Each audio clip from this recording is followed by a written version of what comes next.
Uhuru.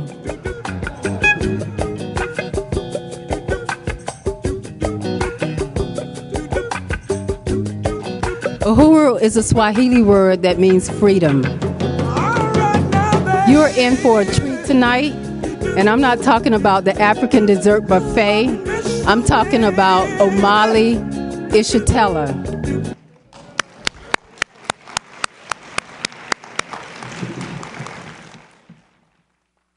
Just think tonight you'll be able to ask the chairman anything you like.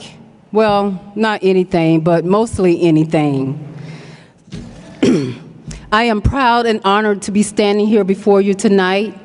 Chairman Omali Yeshitela is my comrade, my best friend, and he's my husband. My name is Onazane Yeshitela, and I'm the Chief of Staff of the Office of Chairman Omali Yeshitela. I'm just one of the key people that was responsible for this event tonight. The Nelson Poynter Memorial Library, I would like to personally thank Jim Snur, who has really spearheaded this event.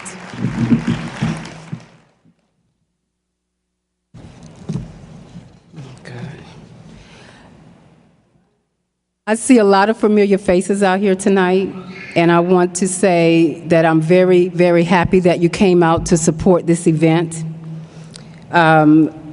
Please, please stay the whole night, because you're really in for an evening of history. You're going to be awarded with all the history that Chairman Omali has dedicated his life to over the last 40 years. So sit back, relax, and enjoy the program.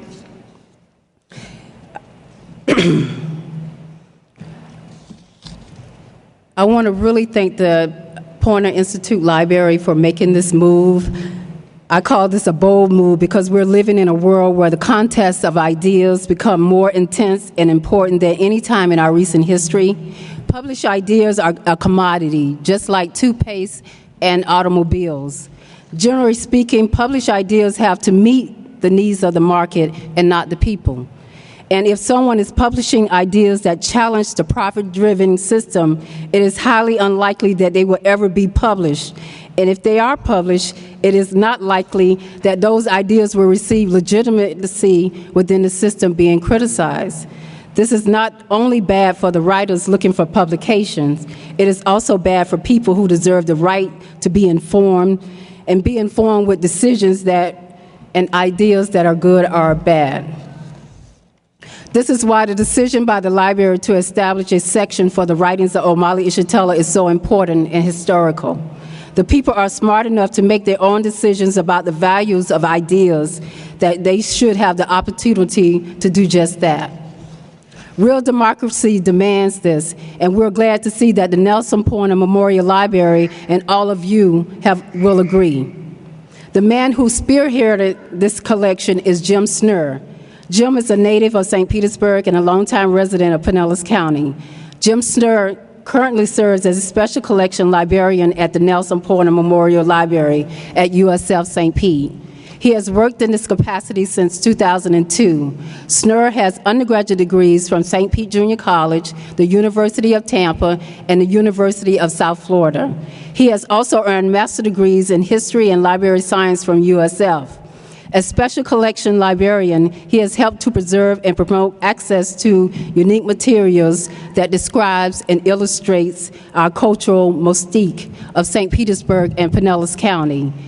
The acquisition of Mr. Omali Yeshitela's materials will become a permanent part of the library's collection, available to researchers who visit the archives of the library. In addition to his work at USF, Snur has taught U.S. and Florida history courses in Eckerd College programs for experienced learners since 1996.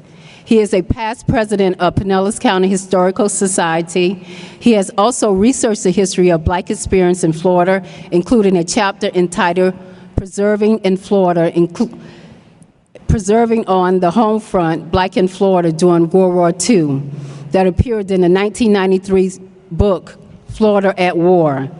Jim has written journals, articles that trace challenges faced by African Americans who endured Florida's system of labor during World War II and who has challenged separate and unequal schools in the Bradley Court case that led to the 1971 federal court order to desegregate Pinellas County school system. Jim Current research on the notorious Johns Committee, an investigative committee of the Florida legislature created to end the 1956 Tallahassee bus boycott and destroy the civil rights movement in Florida during the 1950s and 1960s, tells a powerful story of how far state officials will go to keep segregation and racism allowed with the government's full approval. Mr. Snur will now talk a little bit about Omali Yeshitela collection and paint a picture of Florida as it existed more than 60 years ago. Please give a big Uhuru welcome to Jim Snur. Thank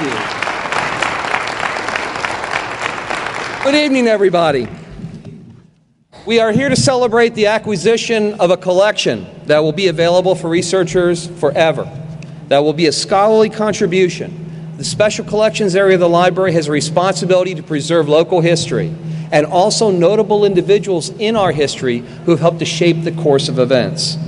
I would like to talk for just a couple of moments to paint a little picture about Florida and St. Petersburg. I will keep my comments brief because I am not the main attraction. Florida has an interesting history, but unfortunately it's one with a lot of painful moments.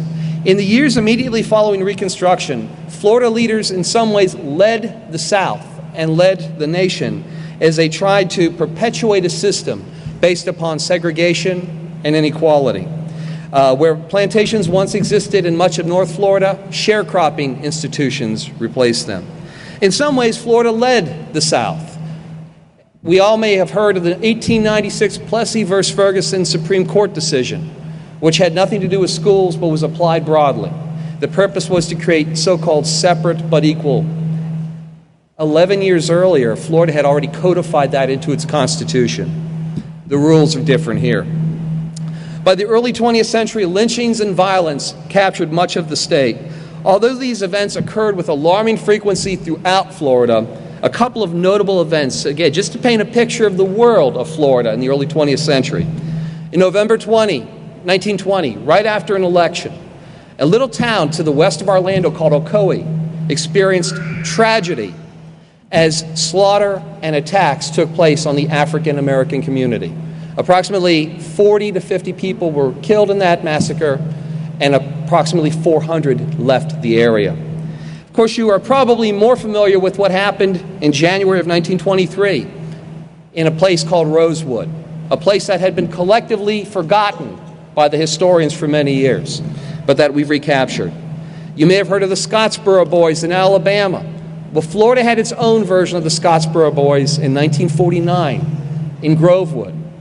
And in the attack that took place in Groveland, Florida, under the leadership of a sheriff named Willis McCall, a man who spent his entire life and up to his death trying to keep Lake County, Florida, as a 20th century plantation. Of course, one other statewide event to mention, an event that occurred in Christmas of 1951, when the husband and wife, Harry and Henrietta Timor, the state leader of the NAACP, while sleeping in their home in Mims in Brevard County, were firebombed and later perished. Residents of St. Petersburg have also lived through some challenging times. Many people talk about St. Petersburg as the Sunshine City, the retirement capital of the world, the city that marketing built. And even Johnny Carson once said, I believe it was God's waiting room. But there were clouds in the sky, no matter what the old Evening Independent used to promise about sun and fun. In this city, a couple of months before the Second World War and America's entry into that war, a child was born in St. Petersburg, a child who learned to read at an incredibly young age, a child with great curiosity, a child who lived so close to, yet so far away from, those green benches, those hotels, those beaches, and those swimming pools that he was prohibited, and his family were prohibited from entering. As this child grew into a teenager, In 1954, the Supreme Court overturned Plessy. So things, how did they change? Well, what the Brown decision tried to say was that separate and equal is inherently unequal. So what did the Pinellas County School Board do? They built lots of new schools in the African American community. To try to elevate and integrate? No, to try to go back and make Plessy work after the Supreme Court had already overturned it. What we're seeing here is a long history. As Mr. Yeshitela studied in high school, students at Florida A&M University in Tallahassee in the spring and late spring and early summer of 1956, along with some white students at Florida State University who were